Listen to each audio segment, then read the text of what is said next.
이제 그 스탄으로 끝나는 마지막 나라, 다섯 번째 나라가 투르크메니스탄입니다. 투르크메니스탄에 대해서 많은 분들이 이게 뭐 이런 나라도 있나라고 하는데, 어느 날 보니까 우리 한국하고 대표팀이 이렇게 축구를 해요. 그때 뭐 올림픽 예선인가 아니면 무슨 월드컵 예선인지 모르겠는데, 그때 우리 한국이 졌는가 뭐 이런 적이 한 번 있습니다. 그래서 이 나라에 대해서 더 관심을 가지고 이렇게 살폈던 그런 나라인데, 수도가 아시가바트입니다. 여기서 이제 축구 경기를 하고 있는 그런 곳인데, 여기를 투르크메니스라고도 합니다. 인구가 650만 밖에 안 되니까 그렇게 뭐 많지 않습니다. 면적은 한반도의 2.5배예요. 그러니까 남한의 다섯 배입니다. 엄청 크죠.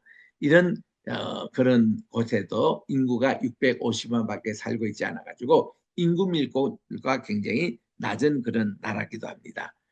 국기를 보면은 역시 이게 이슬람 국가다라는 것을 금방 알 수 있습니다. 초생달과 별들이 있는 이 국기입니다. 중앙아시아에 있는 이슬람 공화국이에요. 북쪽으로는 카자흐스탄,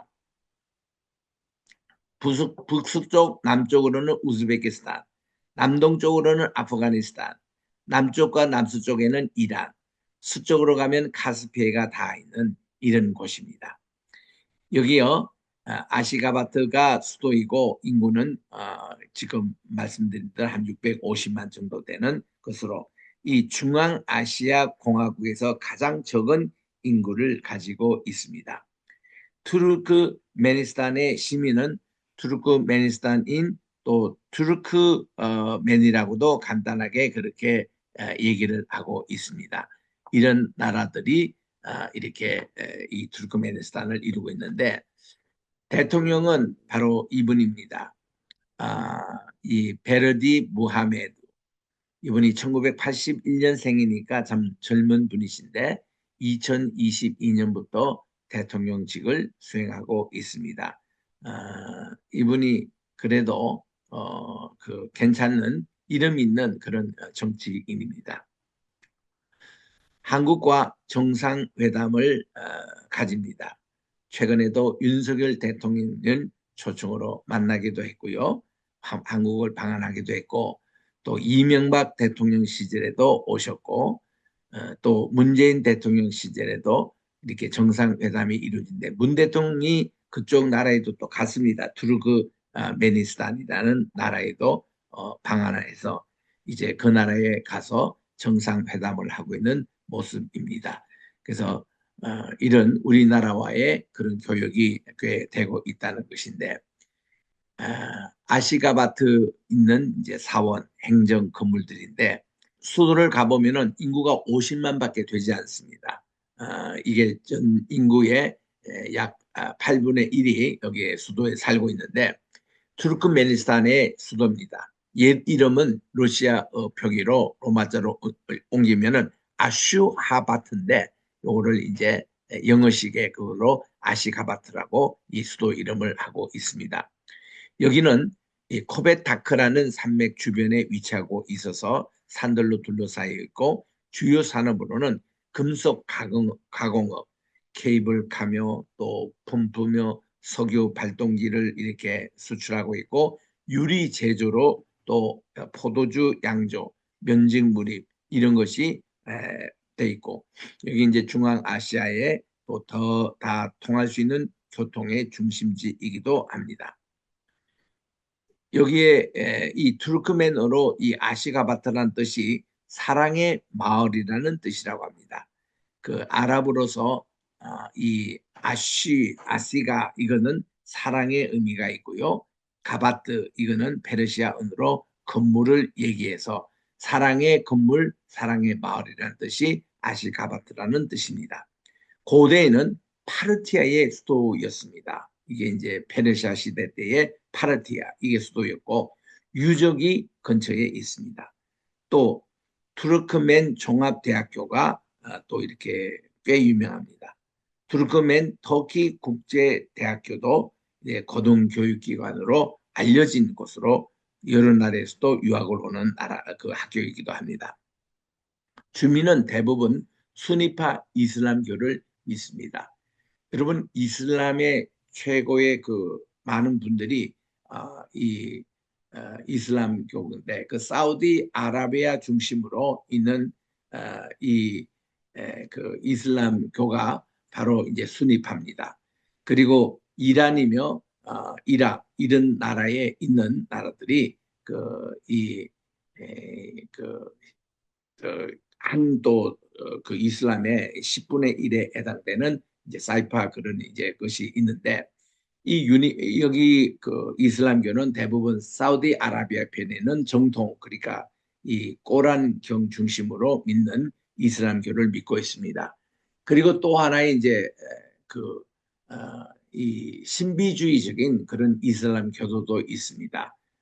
그런 이제 것이 있는데 여기는 이제 수니파가 대부분이고 투르크멘 도시 인구의 77% 차지하고 있는 것이 아시가바트에 있는 바로 것으로 이외에도 러시아인, 아르메니아인, 이란인, 아제르바이잔인, 또 우크라이나인, 타타르족, 우즈벡족, 유대인, 튀르기예인 등 100여 소수 민족들이 거주한다고 합니다. 여러 가지 이제 여기도 참 볼 수 있는 관광지가 여러 군데 있는데 보시기를 바랍니다.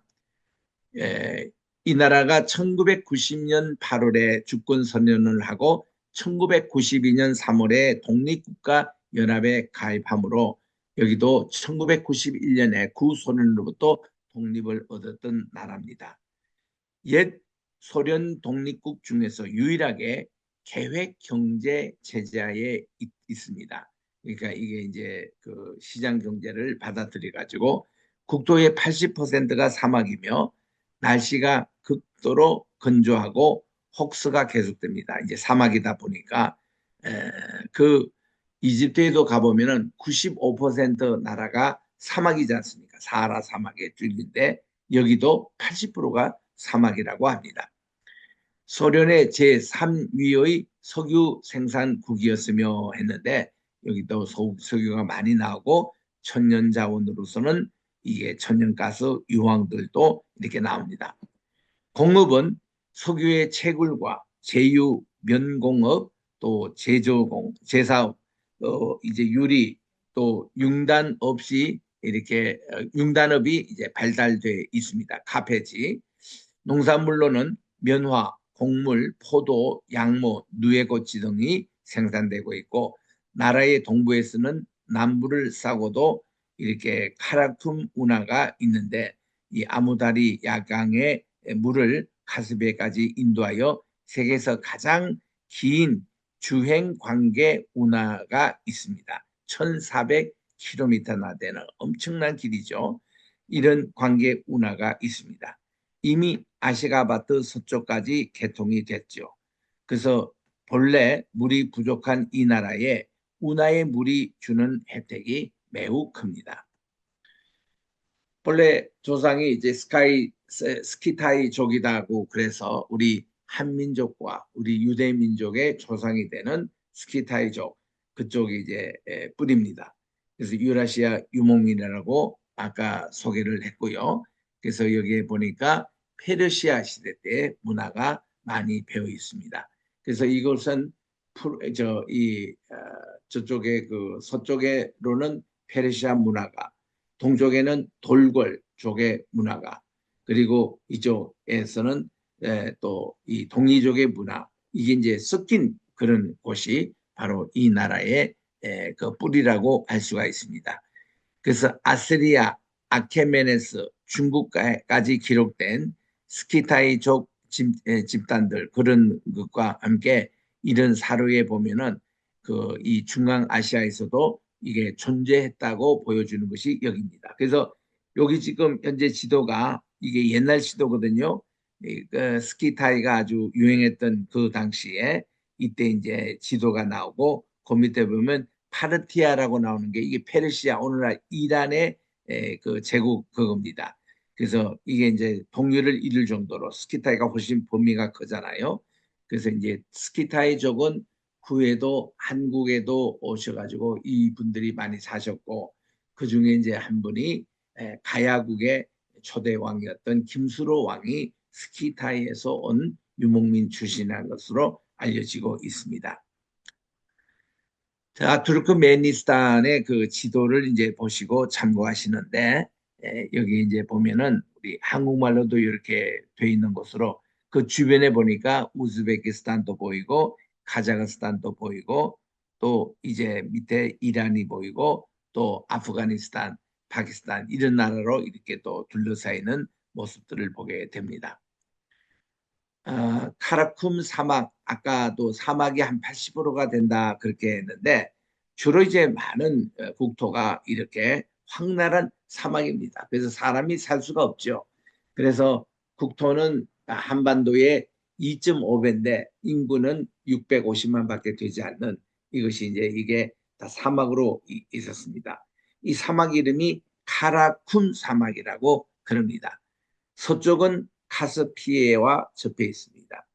또 남쪽은 이란과 국경지대입니다. 북쪽으로는 우즈베키스탄과 국경을 이루고 있습니다. 강이 흐르고 있어요.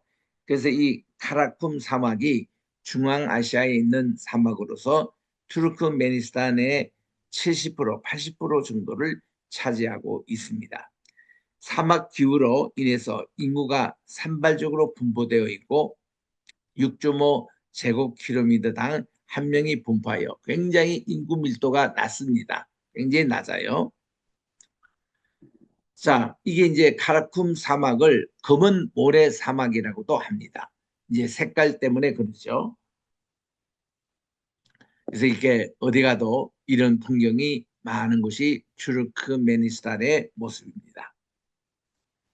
근데 여기에 이 사막지대에 막 불이 훨훨 타는 꼭 활화산 같은 이게 마그나가 이렇게 분출이 돼서 하는 이런 모습이 있습니다. 이게 가스전이에요. 여기서 이제 천연 가스가 나오는 것이 이제 불타가지고 이렇게 이제 보이는데 이거를 별명을 Door to Hell, 이 지옥으로 가는 문이라는 이런 가스전이 있습니다. 그래서 이제 이것도 하나의 관광의 그런 모습인데 여기 보니까 우리나라 이 관광회사에서 투르크메니스탄 지옥의 문 가보기에서 캠핑 at the door of hell이라고 이렇게 나옵니다. 그래서 이것이 이제 하나의 관광 이렇게 상품화된 정도로 이렇게 정말 여기에 이런 광경을 볼 수가 있습니다. 우리 그 옆에 지도도 참고하시고 이렇게 수도가 아쉬가바트 여기에 있습니다. 그리고 국토가 대부분 사막 지역으로 형성되어 있습니다. 이 투르크메니스탄의 역사를 보면은 마사게타이족 인류 최초의 유적 중에 하나이며 튀르크 돌궐족입니다. 유목 그 유적과 또 고대 튀르크 돌궐족 유물 또 유물이 발견되는 그래 아나우 유적 이런 것이 있어서 2세기 주전 2세기에 바로 이 파르티아 왕국 그 옛날 페르시아의 그 줄기죠. 오늘날 이란의 이 왕국의 발상지 가운데 하나입니다. 현재의 아슈하바트가 있는 곳에 작은 취락도 있습니다. 사산 제국이 있었어요. 또 페르시아의 유명한 왕조인 아케메네스 왕조가 다스렸습니다. 이게 페르시아 제국입니다. 그리고 그리스 박트리아 왕조가 있었고 아프탈 이렇게 시대를 거치며 여러 의 왕조가 이렇게 거쳤습니다. 또 7세기에서 9세기에는 이슬람의 왕조인 우마이야 왕조, 아바스 왕조가 여기를 또 다스렸습니다. 9세기는 사만 왕조, 10세기는 셀주크, 다 이슬람 계통이에요. 그리고 가즈니 왕조, 호라즘 왕조가 있고 13세기 이때 보면은 일칸국, 한국이 아니고 칸국입니다. 또 티무르 왕조가 있었습니다. 그리고는 그 후에 이것이 이제 여러 주변의 나라가 침략을 했다가 1881년 세종 러시아의 보호국이 됐습니다. 그때부터 러시아의 그런 이제 영향을 받았게 돼서 결국은 세종 러시아가 이제 이 나라를 접수했고 그리고는 공산권에 있다가 1991년에 독립을 하게 됐습니다. 그래서 이런 내용들을 이제 최근까지 역사를 여기에 기록했으니까 한번 참고해 보시기를 바랍니다. 이제는 뭐 독립국가의 모습으로 이렇게 우리나라에도 방영이 됐고 이렇게 세계 그 관광 이렇게 하는데 한데 이거를 이제 독재 국가라 이렇게 표현을 합니다. 왜냐하면 아까도 제가 설명한 대로 이게 사회주의 그런 어떤 그게 요소가 있어가지고 특히 이런 이제 별명이 붙는데 그래서 이제 여기에 문재인 대통령도 가서 국빈 방문을 했고 이게 이제 좀 사회주의적인 그런 독재국가의 모습이 있는데 여기에 보십시오. 이 여성들의 모임인데 여기서 이게 복장이며 그들의 하는 제스처며 이게 전부 다 이게 옛날 뭐 히틀러나 또 오늘날 북한 같은 데나 이런 어떤 관료주의적인 그런 어떤 집단 행동을 여기서 하는 것을 봅니다. 그래서 나라 분위기도 또 그런 면이 있습니다. 에, 결혼하려면은 5천만 원이라는 세금을 내야 할 만큼 돈이 많이 듭니다. 이 나라가. 그래서 여기에 이게 사진을 제가 또 찾아서 이렇게 여기 올렸는데요. 투르크메니스탄에 대해서 이 얘기를 이제 소개를 하면서 이제 그 영화, 음악, 여행 이 다 금지 국가라고 합니다. 이만큼 통제를 하고 있는 북한하고 이거 비슷한 면이 있죠. 그러니까 중앙아시아의 북한이라고 닉네임이 붙을 만큼 모든 것이 금지인 투르메니스탄입니다. 그래서 이 옆에 있는 우리 전통 우리 복장을 하고 전통 음식 뭐 피자나 이런 어떤 어, 과자 종류 그런 이제 들고 있는 이런 자매들인데 예, 이분들이 여러 가지 이렇게 다 제재를 당하는 뭐 영화도 자유롭게 못 보고 음악도 자유롭게 못 듣고 여행도 자유롭게 못 하는 이런 그 나라가 투르메니스탄으로 그렇게 되어 있습니다. 그래서 이제 최근 역사에 대해서 2002년경에 아슈가바트 수도에서 대통령 행렬이 총격을 받았고 경호원 한 명이 중상을 당하는 그런 일도 있었습니다. 뭐 이런 얘기부터 이제 여기에 쭉 나오는 이제 오늘날 최근까지의 역사 이런 것을 우리가 쭉 보게 됩니다. 전통 무용과 여성들의 그런 모습들 있는데 뭔가 이렇게 좀 사회주의 체제고 여러 가지 자유가 제한됐다는 말씀을 이제 우리가 알고 이런 분들 만나면 좀 측은한 생각이 들어요. 좀 불쌍하다 이런 이제 생각이 들고 이분들이 이제 한국에 와서 보고는 K 문화에 굉장히 반합니다만은 뭐 K 문화 그런 것도 자유롭게 여기서는 활동할 수가 없는 그런 모습들. 이제 전통시장에 가보면 많은 공예품들이 이렇게 팔고 있습니다. 이제 이 간의 수공업 했던 이런 모습들. 이게 이제 되게 중앙아시아 실크로드 거기에 이제 문화 냄새가 이렇게 나지 않습니까? 그래서 아까도 소개한 대로 이 나라가 우리나라 2대 1인가 한번 우리나라 꺾은 적이 있어요. 월드컵 예선에서 H조 선두까지 이렇게 했던 그 곳인데 월드컵 그 예선전에서 우리나라가 여기 축구의 짐으로 이 나라가 어디에 붙었느냐, 무슨 나라냐 많은 국민들의 관심을 가졌던 곳입니다. 그만큼 축구의 강국이에요. 축구를 아주 잘합니다. 자, 여기서 우리 이 나라를 포함한 중앙아시아 선교지예요. 여기에 이제 선교하는 현장을 조사를 해보니까 많이 조사를 못했어요. 그만큼 여기는 이제 이슬람권이고 또 어떤 사회주의적인 독재 이게 있다가 보니까 복음 전하는 게 굉장히 어렵습니다. 그리고 여기서는 노출을 이렇게 하는 것을 굉장히 조심해야 되는 나라입니다. 그래서 이 자료가 많이 없어요. 그러나 이제 중앙아시아 전체를 이제 볼 때에 이 우리 선교 지역이 쭉 보십시오. 여기 지도에 이제 봅니다. 카자흐스탄이 가장 큰 나라 거기 있죠. 그 수도가 아스타나입니다. 우리가 살핀 대로. 그다음 이제 그 여기 알마티라는 곳이 이제 이 카자흐스탄의 대표적인 도시고 또 카스피에 이제 호수가 옆에 보입니다. 또 이제 투르크메니스탄 지금 살피고 있는 나라가 여기 있습니다. 그 옆에 우즈베키스탄이 있고요. 그리고 타지키스탄 아까 살핀 나라, 키르기스탄 이렇게 5개 스탄이라는 나라에 지금 마지막을 살펴보고 있는데 참 이런 시크로드 땅입니다. 여기에 있는 이런 중심으로 중국의 위구르 쪽을 포함해서 복음을 지금 열심히 전하고 있습니다. 이 지역은 터키와 같은 투르크 문화권을 갖는데 유일하게 타지키스탄은 이 페르시아 문화권입니다. 지금은 이슬람교와 정교회 문화권이고 과거에는 기독교, 불교, 조로아스터 또 이슬람교의 다양한 종교가 공존했지만 지금은 이슬람이 아주 강하고 그 외에 이제 정교회가 중심이 되어 있습니다.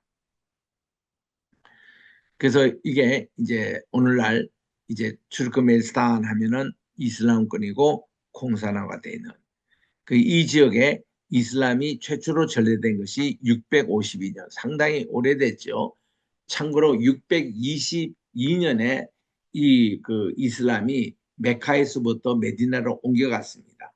그리고는 30년 만에 이 나라가 이렇게 또 이슬람 이렇게 받아들이는 그런 나라로 됐고 751년에는 키르기스탄과 탈라스 강가에서 이 당나라와 이스라엘 연합국과의 전투에서 고선지 장수가 패함으로 이 중앙아시아가 이슬람화가 되어 1265년간 이슬람 지배를 받게 됩니다. 아주 오랫동안 14세기에는 징기스칸의 후예인 티무르도 이슬람을 장려하는 정책을 취했다고 그러고 16세기 들어서는 러시아의 남하 정식으로 한때 이슬람이 탄압의 대상이기도 했지만 19세기까지 러시아의 대이슬람 정책은 관용적이었다고 그럽니다.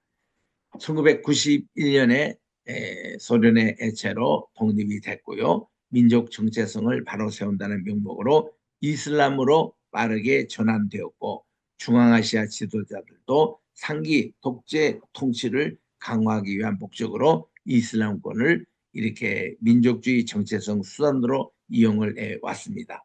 그래서 오늘날 이 투르크메니스탄에 가보면은 좀 아주 독재 그리고 이렇게 그 사회주의적인 그런 문화가 많습니다. 아랍 국가들도 이 지역에 이슬람을 강화하기 위해서 학교, 병원, 사원, 교육 이런 것을 많이 지원하고 있습니다. 그래서 이슬람이 한 82%, 정교회가 14%, 이 중에 복음주의 개신교는 한 40여만 명으로 0.6%로 추정돼서 아주 여기도 우리가 복음을 열심히 전해야 되는 그런 이제 곳이기도 합니다. 기독교인은 전체 40만 명이기도 하지만 우리가 하는 우리 정통 우리 신앙을 가지고 있는 분들 이런 분들은 한 21만밖에 되지가 않습니다. 아주 적은 숫자죠. 그래서 기독교인 가운데 우리 개신교가 0.1%, 정교회는 2.8%이 정도입니다. 그래서 이런 여기 국토의 80%가 있는 카라쿰 이 검은 모래 사막으로 원유와 천연가스 자원이 많습니다. 하지만 스탄 이렇게 끝나는 국가 중에서는 가장 폐쇄적이고 독자적이고 가난한 나라가 투르크메니스탄입니다. 그래서 이 나라에 선교사가 많이 필요해요. 네, 많이 가셔서 여러분 복음 전도하시기 바랍니다. 여기에서 제일 1호 선교사님이 순교하신 분이 계십니다. 손병수 선교사님. 이분은 그, 그 수도 근처에 한국인을 추모하는 비석이 서 있는데 투르메니스탄을 사랑한 최초의 한국인 선교사 손병수 이곳에 잠들다라고 되어 있습니다.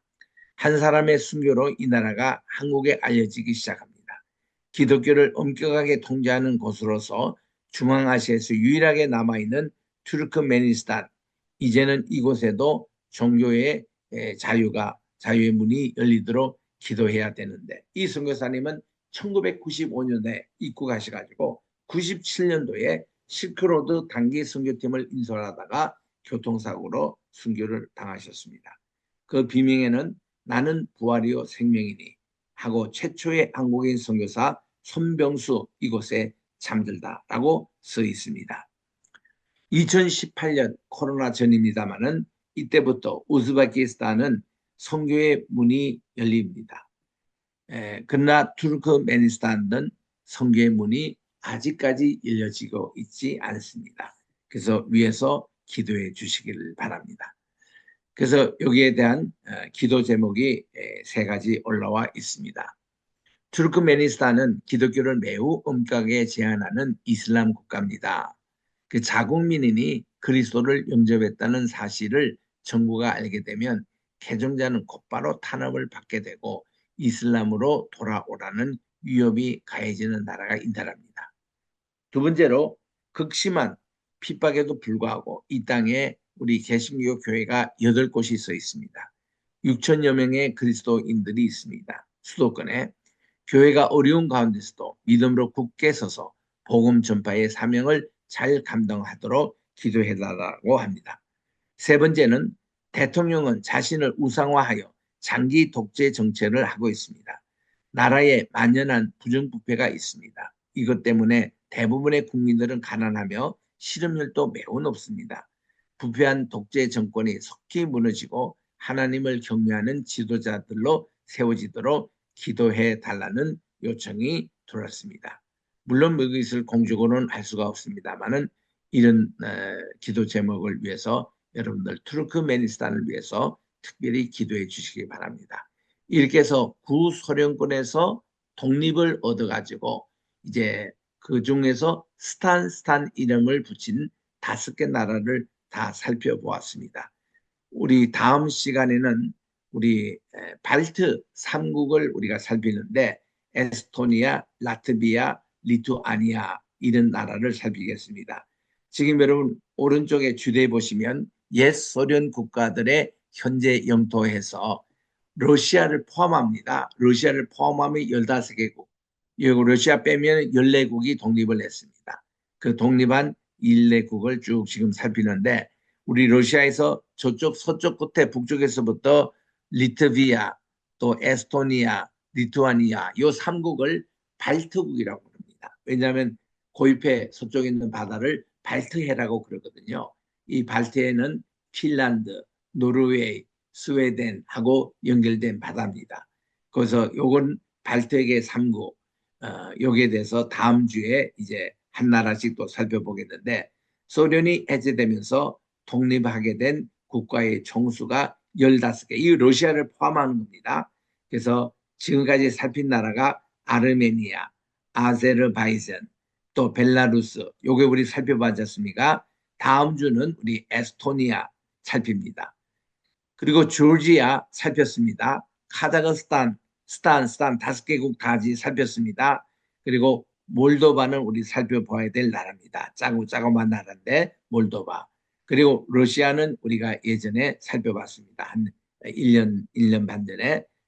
그리고 이제 우크라이나도 우리가 살펴봤고 우즈베키스탄에서 이제 우리 발트 3국과 또 몰도바 요것만 살피면 우리 러시아에서 이제 그 독립했던 15개 나라를 다 살피게 됩니다. 오늘은 여기까지 하도록 하겠습니다. 질문 있거나 나눌 얘기 있으면 함께